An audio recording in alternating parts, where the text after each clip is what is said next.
Bom, pessoal, esta sexta semana aí do PET, semana 1 do PET 5, sexto ano, em História, é voltado para o estudo de Roma, da Roma Antiga, né? E a semana 1 vai abordar como a cidade de Roma foi formada, como surgiram as primeiras coisas na cidade de Roma, como Roma surgiu no mundo, né? Essa primeira semana ela vai voltar a estas questões, tá? E aí vai trazer uma questão muito importante, que é a seguinte: se entre duas teorias, se Roma, através do mito, foi fundada, na história da loba, né? Uma história mitológica, da mitologia romana, ou se Roma, do ponto de vista científico, como ela foi formada, né? E aí nesse texto ele vai abordando essas questões, né? A teoria histórica e a teoria mitológica sobre a fundação de Roma, ok? E as atividades, né? Atividade 1. De acordo com os textos estudados, qual a teoria sobre a criação de Roma pode ser considerada oficial e aceita pela comunidade de história científica? Justifique sua resposta.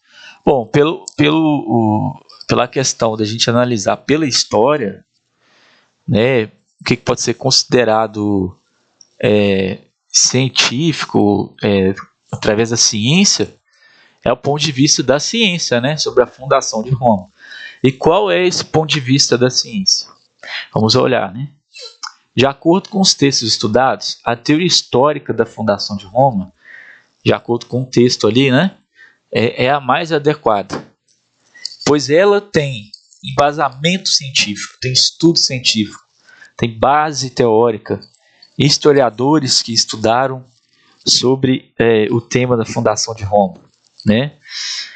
É a ciência em contraposição à mitologia. Já conforme o texto, né, na passagem do texto, a teoria mitológica, como o próprio nome diz, é baseada nas informações culturais e religiosas da sociedade, não podendo, portanto, ser comprovada cientificamente. Teoria sobre a criação de Roma, o mito e a ciência. Ou seja, o mito é uma forma da gente expressar nossa cultura, de expressar muitas coisas, né? E nesse caso nós estamos falando do mito da fundação de Roma, a lenda de Rômulo e Remo, faz parte da cultura romana, né? Da cultura dos italianos, mas em caso de comprovação histórica, de cientificismo, de justificativa, a gente tem que levar em conta a visão histórica da fundação de Roma, né? É uma visão mais aceita pela comunidade dos historiadores, né, dentro da história. E o que fala nessa teoria, né? Por volta do século VIII, as terras localizadas às margens do rio Tibre começaram a ser ocupadas por a aldeia de um povo conhecido como latinos. E esse mesmo povo vão ser ocupados por outros povos, né? Dando assim a origem, né? A origem de Roma, os povos etruscos, né? Que vão ocupar esse espaço dos latinos, né? E aí começa a ter a fundação de Roma. O que a gente tem que levar em conta? O mito é importante para a narrativa da história, é importante, mas ele não justifica para nós, ele não tem comprovação, não tem documento, não tem um estudo, né, que comprove como foi a fundação de Roma, né?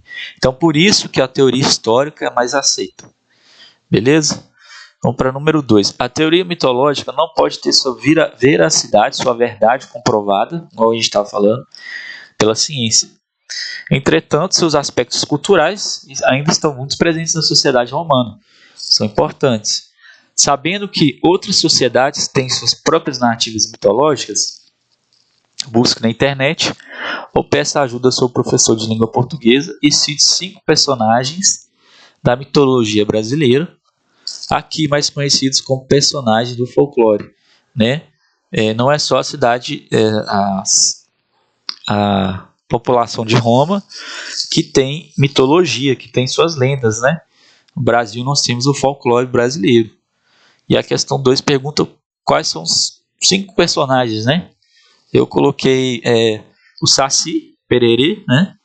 A Mula Sem Cabeça, Bumba Meu Boi, Curupira, a história do Boto Cor-de-Rosa, né? E essa resposta pode ser relativa, porque vocês podem colocar outros personagens além desses, né? Porque o folclore brasileiro ele é extenso, né? Ele é muito grande e não tem problema, tá? Se você ter colocado outros nomes, não é garantido que você tenha errado a questão, tá? É você quem vai escolher os nomes dos personagens, beleza? Atividade 3. Sabemos que um dos povos originários de toda a sociedade romana é o povo latino. O idioma latim era usado na Roma Antiga como língua oficial e atualmente é utilizado pelos membros da Igreja Católica em Roma.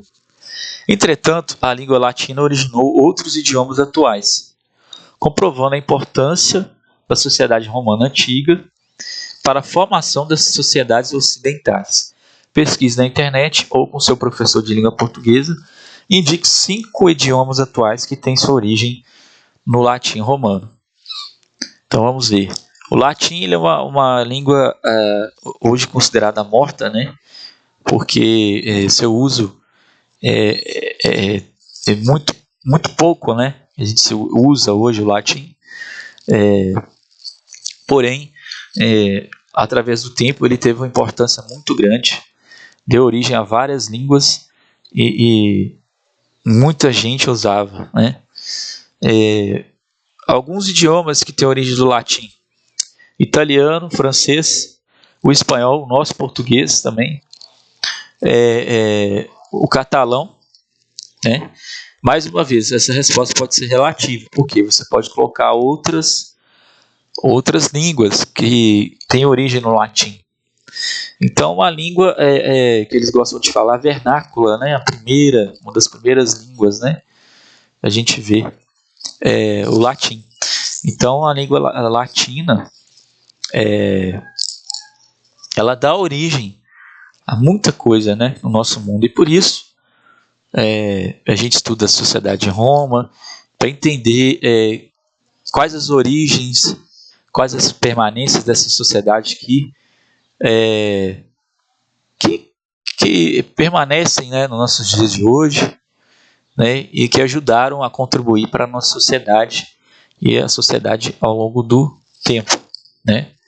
Então é isso, a semana 1 é bem tranquila, ela é mais sobre a formação de Roma e vocês precisam ler o texto para entendê-la melhor, né? O texto vai tratar sobre isso, a fundação de Roma pelo mito e a fundação de Roma através da história. Beleza?